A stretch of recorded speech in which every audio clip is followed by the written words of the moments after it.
এখন যে শেখ হাসিনা বলছেন 6 মাসে ফিরবেন বা এরকম একটা সম্ভাবনা, আসলে কি আওয়ামী লীগ ফিরছে? শেখ হাসিনা কি বাংলাদেশে ফিরছে না? তার এই কথাগুলো কিন্তু শেখ হাসিনা বিরোধী যারা বাংলাদেশে তারাও বেশ নড়ে চড়ে বসেছে। মাহফুজ তো স্ট্যাটাস দিয়ে বলেছেন যে আওয়ামী লীগ কবে কবে ফিরে এসেছে। দিশেহারা পারুল আরো অনেকেই এরকম অনেক বলে যাচ্ছেন, মানে যে আওয়ামী লীগ ফিরেছে, আওয়ামী লীগ ফিরেছে। জুলাই জঙ্গিদের পরিণতি তারা কবর নিজেরাই রচনা করছে কিনা, অবজারভেশন কি? শেখ হাসিনা যে বলছেন যে উনি 6 মাসের মধ্যে, এইটা পুরো আওয়ামী লীগের মধ্যে এক ধরনের একটা ইয়ে তৈরি করে। আমি এইটাকে বলি যে পুনর্জাগরণ, যেটাকে বলে পুনর্জাগরণের তৈরি করছে তারা, যেটা পুনর্গঠিত হয়ে পুনর্জাগরণের যে ঘটনা, সেটা কিন্তু আওয়ামী লীগের মধ্যে হয়েছে। Coming back. এখন শেখ হাসিনা 6 মাস, উনি যে শব্দটা বলছে, এটা কি প্রতীকী 6 মাস নাকি এটা এক্স্যাক্টলি উনি 6 মাস বলছেন? কিন্তু আপনি যদি হিসাবটা ধরেন, একটা যদি অঙ্ক মিলান, আপনার দেখেন উনি হয়তো এই টাইম লাইনটা উনি বিবেচনা করেছেন কিনা, বা তার কর্মীদেরকে এই টাইম লাইনটা দিয়ে এই সময়কালের মধ্যে অনেকগুলো দিবস আছে, সেই দিবসগুলো পালনের মধ্যে দিয়ে যে 16ই ডিসেম্বরের মধ্যে কিন্তু 6 মাস সময়ই আসে। কিন্তু এই 16ই ডিসেম্বর পালন করার মধ্য দিয়ে যে আওয়ামী লীগ নিজেদেরকে পুনরায় মাঠে আনার কথা চিন্তা ভাবনা করতেছে বা করার চেষ্টা করতেছে, সেটা যদি সফল হয়, এইটাই তো শেখ হাসিনার ফিরে আসা হয় নাকি? শেখ হাসিনার শারীরিকভাবে শেখ হাসিনা ফিরে আসা মানে একদম সশরীরে ফিরে আসা। আওয়ামী লীগ ফিরে আসারই তো শেখ হাসিনার ফিরে আসা। কারণ আজকে আওয়ামী লীগ বলতে এখন কিন্তু শেখ হাসিনা, বিশ্বাস করেন, এই বাইরে মানে যত বড় নেতাই থাকুক না কেন, শেখ হাসিনার বাইরে কিন্তু এখন আর কোনো নেতা নাই। সব কিন্তু ধুলাই মিশাই গেছে, কোনো নেতা নাই কিন্তু। এই জায়গাটাতে তৃণমূল এবং শেখ হাসিনা, এই দুটো যদি আপনি এক করে ভাবেন, তাহলে তৃণমূলের ফিরে আসাটাই কিন্তু শেখ হাসিনার ফিরে আসাটা। শেখ হাসিনা সশরীরে ফিরে আসবেন কিনা সেটা আমি বলতে পারি না, কারণ it depends on many things.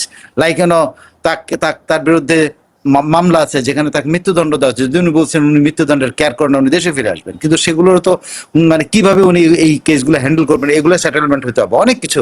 কিন্তু যদি আওয়ামী লীগ কোনোভাবে মাঠে ফিরে আসে, সেটাই কিন্তু শেখ হাসিনা ফিরে আসা। ওইভাবে যদি প্রতীকীভাবে ধরেন, শেখ হাসিনা কিন্তু ফিরে আসছে।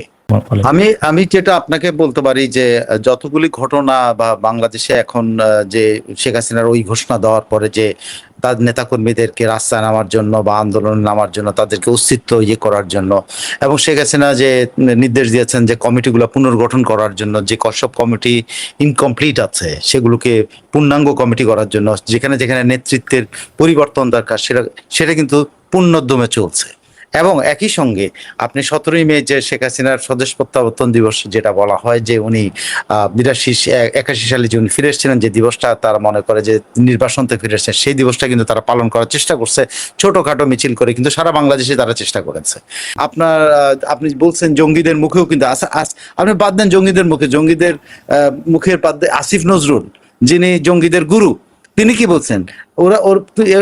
উনি ওনার স্ট্র্যাটেজি বলেছেন যে ফিরে আসলে ওরা অলরেডি আছে, তো অলরেডি আছে।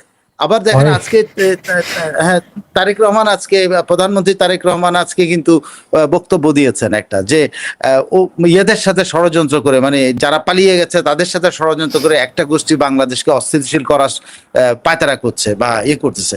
তো উনি কিন্তু স্বীকার করে নিচ্ছেন যে আওয়ামী লীগ কিন্তু already exist on the field. তা নাহলে কিন্তু উনি কথাটা বলবেন, প্রধানমন্ত্রীর পজিশন থেকে এই কথাটা বলার কথা না। যারা পালিয়ে গেছে তাদের সাথে করে কিনা যে সমঝোতা করে কিন্তু একটা দল, উনি জামাতকে ইঙ্গিত করেছেন, যদিও এইটা প্র্যাকটিক্যালি ইট ইজ ইম্পসিবল। জামাতের সাথে আওয়ামী লীগ কোনোদিন, এইটা হলো ইয়ের সাথে কিন্তু পানির সাথে তেল মিশানোর মতো অবস্থা আর কি। উনি স্বীকার করলেন যে Awami League already exist on the field.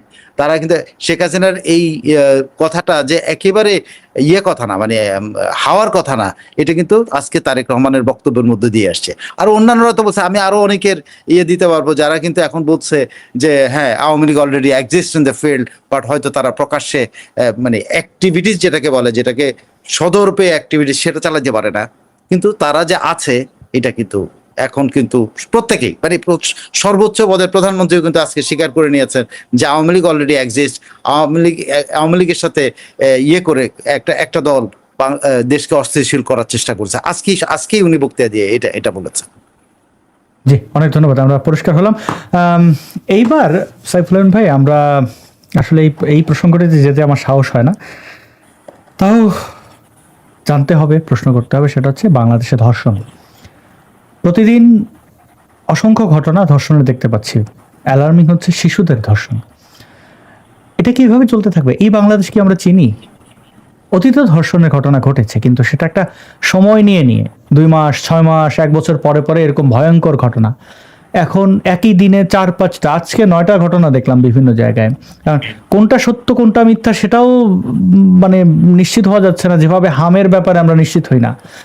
এক প্রকার সরকারের পক্ষ থেকে নিষেধাজ্ঞা, হাম নিয়ে কথা বলা যাবে না, মেইন স্ট্রিম মিডিয়াগুলো এগুলো সামনে আনছে না। ধর্ষণের ব্যাপারটাও তাই, অনেকটাই তাই তাই হচ্ছে। এইটা কি আসলে সরকার ব্যর্থ, নাকি জনগণ সব জম্বি হয়ে গেছে, নাকি ওই হাদির শামা ছিঁড়ে ফেলা, মানে যেহেতু নারীর জননাঙ্গ টার্গেট, তো এইভাবে কি, বা মবদের ইমডেমনিটি দেওয়ার কারণে কি এটা হচ্ছে কিনা, আপনি কি মনে করেন? ইন্ডেমনিটির একটা তো খারাপ দিক আছে, যে যখন একজন ডাকাচ্ছে, যে ডাকাতি করছে, আপনি বললেন যে সে ডাকাতি করছে, তারা আমরা মাফ করে দিলাম, তাহলে সে কি থেমে থাকবে? আবার করবে। সো যারা জঙ্গিপনা করে দেশ দখল করছে, তারা যেভাবে আইন শৃঙ্খলা পরিস্থিতির অবনতি ঘটিয়েছে, তারা একটা শৃঙ্খলাহীন একটা পরিবেশ দেখিয়েছে, যেখানে পুলিশ বাহিনী কাজ করতে পারে না। পুলিশ বাহিনীর আপনি প্রত্যেক জায়গায় ধাওয়া খায়। আপনি দেখেন গত 2 দিনও কিন্তু আপনি ভিডিও খোঁজেন, অনেক জায়গায় কিন্তু পুলিশ বাহিনী ধাওয়া খাচ্ছে। গত গত কয়দিনে আমার কাছে একটা ডেটা আছে, গত 1 সপ্তাহে 17টা লাশ পাওয়া গেছে নদী থেকে। আপনার মনে হয় আইন শৃঙ্খলা রক্ষাকারী বাহিনী কোনো কাজের মধ্যে আছে? 17টা, গত 1 সপ্তাহে 17টা লাশ নদী থেকে পাওয়া গেছে। তো আইন শৃঙ্খলা বাহিনী আছে? আমার প্রোটেক্টর আছে? নাই। পশুরা আছে, পশুরা কিন্তু অবাধে বিচরণ করতেছে, এবং পশুরা কাজ সাপোর্ট পাচ্ছে। পশুরা এই যে মব বাহিনী, এদের দ্বারা ফুয়েলড হয়েছে, এদের থেকে জ্বালানি পাইছে, তাদের সাহসগুলি পাইছে। আর সাহস পাচ্ছে আমাদের যারা প্রশাসন, আমাদের যারা চালানোর কথা, যে রাজনীতিবিদরা, তাদের খামখেয়ালিপনা কথাবার্তা। আপনি সর্বশেষ যেটা দেখেন, তারেক রহমান এবং সালাউদ্দিন সাহেবের বক্তব্য যদি আপনি দেখেন, আমি দুটো জিনিস আমি একটু সময় নিচ্ছি, আমি আপনাকে ইয়েটা দেই। তারেক রহমান কি বলেছেন? আমরা নিয়ম কানুনের মধ্যে চলবো। শুনেন ভাই, একটা ঘটনা ঘটেছে, এক একজন মানুষ এক এক রকম মত প্রকাশ করবে। মানুষ বলতেই পারে আমি লিঞ্চিং করবো, এখন ঝুলায় দেবো। মানুষ বলতে পারে। মানুষ বলতে পারে প্রকাশ্যে ফাঁসি দিতে হবে। মানুষ বলতে পারে একে না সরোয়ার দিয়ে দেন, এটা মানুষ বলতে পারে। কিন্তু আপনি ওই মানুষগুলোকে আপনি কি দিবেন? আপনি ওই মানুষকে লিঞ্চিং করার তো সাহস দিবেন না। এটাই হলো নিয়ম। কিন্তু আপনি এটা বলতে পারেন না ওই মানুষগুলো যে মনের ক্ষোভটাকে আপনি অন্যদিকে ডাইভার্ট করতে পারেন না। যেন উনি বলছেন কি, আমাদের তো নিয়ম আছে, সরকার একটা নিয়ম নীতি দেওয়া চলে, সেই নিয়ম নীতির আন্ডারে হবে। এই কথাটা বোঝা কি, আপনি ইঙ্গিতটা দিলেন কি যে আইন নিজের গতিতে চললো? তা আইন তো নিজের গতিতে চলতে 17টা লাশ পাওয়া গেছে 7 দিনে, আইন তো নিজের গতিতে চলছে। এটাই যদি আইনের গতি হয়, তাহলে তারেক রহমানের কথাটা কতটা মানুষকে কতটা কষ্ট দিয়েছে। ধুয়ো কি এমনি বলেছে? এমনি না রে ভাই। আমি বুঝাইতে পারছি জিনিসটা, যে মানুষের মনের মধ্যে মানুষ আপনি, এটা সত্য যে আপনি তাকে প্রকাশ্যে ফাঁসি দিবেন না, কিন্তু মানুষ বলছে, আপনি সেই কথাটা, মানুষের যে ক্ষোভ, সেই ক্ষোভটাকে আপনি কিভাবে প্রশমিত করবেন সেটা আপনি যেটা যেভাবে বলার কথা সেটা না বলে আপনি বলছেন কি, আমরা নিয়ম নীতি দিয়ে চলবো, নিয়ম নীতি অনুসারে আমরা চলবো। এটা কথা বলে আপনি কি মানুষের মধ্যে কি ইয়াটা দিচ্ছেন, এবং পশুদের কাছে কি দিচ্ছেন? পশুরা বলছে ও আপনার নিয়ম নীতির কারণে হবে, fine, thank you very much mister prime minister. আমি এরপরেও নিয়ম নীতি অনুযায়ী তো হবেই। আমার একটা নিয়ম নীতিকে তো বৃদ্ধাঙ্গুলি দেখিয়েই মানুষ ধর্ষণ করে, তাই না? তার যদি নিয়ম নীতির প্রতি ভয় থাকতো, ওই লোকটা কি ভাববে? ওই লোকটা আরে আমার তো এখন আদালতে গেলে আমার আইনজীবী থাকবে, আইনজীবী আমার এই কেস 4 বছর চালাবে, আমি 4 বছর তো বেঁচে আছি, যা করার তো আমি করছি। আবার 4 বছর পরে আমি আবার আপিলে যাবো, অমুক যাবো, আমার তো কোনো সমস্যা নেই, আমি তো 10 বছর বেঁচে থাকবো। কিন্তু মানুষ কি দাবি করতেছে? মানুষ দাবি করতেছে, আপনি দেখেন এর আগে নাফিসা বা একটা মেয়ের হত্যাকাণ্ডে কিন্তু বিচার হয়েছে, কিন্তু সেই বিচারটার কথা, নাফিসাই খুব সম্ভবত, সেই বিচারটা ওর কিন্তু দণ্ডাদেশ হয়ে গেছে, কিন্তু নিম্ন আদালতে 6 মাসের মধ্যে কিন্তু দণ্ড দিয়েছে, কিন্তু ইন্টারিম গভর্নমেন্ট। কিন্তু সেটা উচ্চ আদালতে গিয়ে কি হয়েছে জানেন? এখন পর্যন্ত রেফারেন্স তো দূরের কথা, সেখানে ওই মামলাটা উচ্চ আদালতে ওঠেই নেই। তাহলে মানুষ কোনটাকে, মানুষ তো তখন এইটাই বিশ্বাস করে যে সরকার আমাকে ধোকা দিতে চায়, সরকার আমাকে বোকা বানাইতে চায়। তো মানুষের ক্ষোভ হবে না? মানুষ বিশ্বাস করতে পারে না, মানুষ তো বিশ্বাস হবে না। আরে এবার আসেন আপনি আপনাদের সালাউদ্দিন সাহেবের প্রধানমন্ত্রীর উক্তি। এই সালাউদ্দিন সাহেব কি বললেন? উনি বললেন যে আমরা তো মধ্যযুগে ফিরে যেতে পারি না। আরে ভাই, আপনারা মধ্যযুগে ফিরে যেতে কে বলছে? আপনারা তো কেউ বলে নাই মধ্যযুগে ফিরে যেতে। আপনি মধ্যযুগ শব্দটা আনলেন কেন? কেন আনলেন? মধ্যযুগটা কখন? মধ্যযুগটা যে আপনি বললেন, আপনি যদি ওখানে যদি একটা ছেলে দাঁড়ায় বলতো, যদি একটা ছেলে দাঁড়ায় বলছে যে মিস্টার হোম মিনিস্টার, মধ্যযুগ বলতে আপনি কি বুঝান? ইয়েতে তো আমেরিকাতেও তো 1870-এর পরে 73 সালেও কিন্তু হয়েছে, কিরকম যে প্রকাশ্যে ফাঁসি হয়েছে। সে লুণ্ঠনকারী, অগ্নিসংযোগকারী, ধর্ষক, এদের কারো রেহাই নেই, প্রত্যেকের বিচার হবে। এবং সবগুলি কিন্তু জেলে ছিল, জিয়াউর রহমান এসে সবাই ছেড়ে দিয়েছে। সেই গোষ্ঠীটা কি করছে? সেই গোষ্ঠীটা কিন্তু অন্যদেরকে, বঙ্গবন্ধু যাদেরকে মাপ করে সমাজের অংশ বানানোর চেষ্টা করেছে, তাদের উপরে তাদেরকে আবার তারা একসাথে নিয়ে তারা কিন্তু একটা শক্তি ফর্ম করেছে। শক্তি ফর্ম করে বিভিন্ন সময় বিভিন্ন পার্টির মধ্যে গিয়ে তারা সুপ্ত হয়ে তারা কিন্তু খেয়েছে, বড় হয়েছে, পরজীবীর মতো তারা খেয়েছে, বড়। যেটা আওয়ামী লীগের ভিতরে ছিল, যার এখন তো প্রকাশিত, আওয়ামী লীগের ভিতরে ছিল, ছাত্রলীগের ভিতরে ছিল, এরা বিএনপির ভিতরে আছে। বিএনপিতে বলা হয়, বিএনপির বহু মানুষ বলে যে বিএনপিতে 40% কিন্তু এরা, যদি বিএনপি কোনোদিন বেকায়দা পড়ে এই 40%-এর কারণে ঘুরবে, যেটা আওয়ামী লীগ পড়েছে। সো এরা কিন্তু সমাজের মধ্যে আছে। এদেরকে আবার পরাজিত যদি আপনি না করতে পারেন, এই সামান্য এই শুধুমাত্র একটা ধর্ষণ, একটা এটা নিয়ে আমরা চিৎকার করতে পারবো, কিন্তু সার্বিক সামাজিক পরিবেশ পরিস্থিতি আমরা চেঞ্জ করতে পারবো না, কোনোদিন চেঞ্জ হবে না।